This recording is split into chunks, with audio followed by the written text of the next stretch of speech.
looks like a deceased bridge club. Why spend £10,000 painting the building a horrible colour and nothing on improving the food?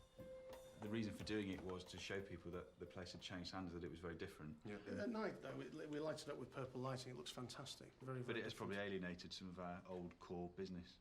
The most important thing is to focus on the food and get the food up to where it should be, what we should be offering local, how we should be selling the food, and bringing in a bit of a bargain.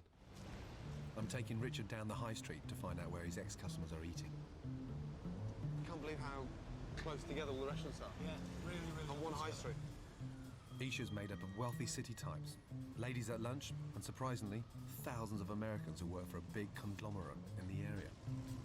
And red peppers. Yeah, it's absolutely packed in there. Yeah, it was just lady there actually drinking champagne. Yeah. Spend per head. Saturday lunch. 15, 20 quid. 15, 20 quid, but it's churning all the time, you know. There's a good example there. Yeah, very good.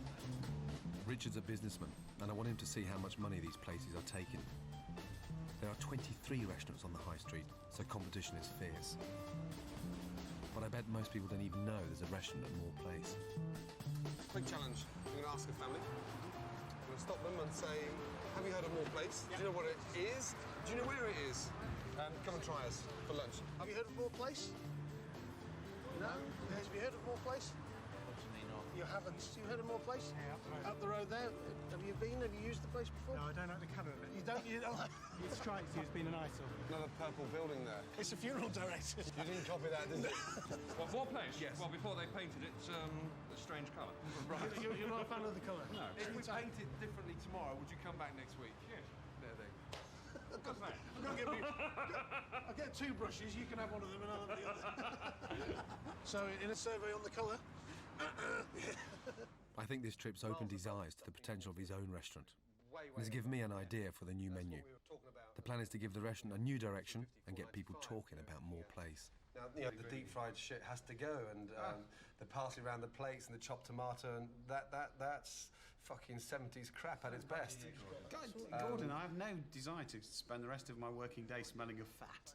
There's you know, thousands of Americans that live locally that is the most amazing market to tap into. There's no reason why you can't have, not an American-themed restaurant, but an American influence, but get the place famous for 2 or 3 dishes. Sure. When someone was driving past, said, oh, Christ, look, there's Moore Place. You know, they've got the best burger in Isha. Yeah. Who gives a shit? It's a talk point, whether it's the best burger, whether it's the best chowder. Yeah. It doesn't matter. But as usual, Mark has a problem. My concern is how that would go down with any of the older clientele that we've got that come in. OK, is that keeping the business afloat? No. No, there you go. No disrespect. Yeah, I've gone into restaurants before where everyone's been nervous about the existing old, farty, boring bastards that sit there and take a 2-week holiday in between courses and dribble throughout. The Viagra coming with a cocktail maker? No. We're looking for new, vibrant, young, exciting customers that are going to be loyal to this place for the next 10 years. Can we fuck off in the kitchen now? Yeah? Absolutely. Fucking hell. Stay focused, one direction, American-style cafe, upbeat, friendly service, bloody good food, and stick to it.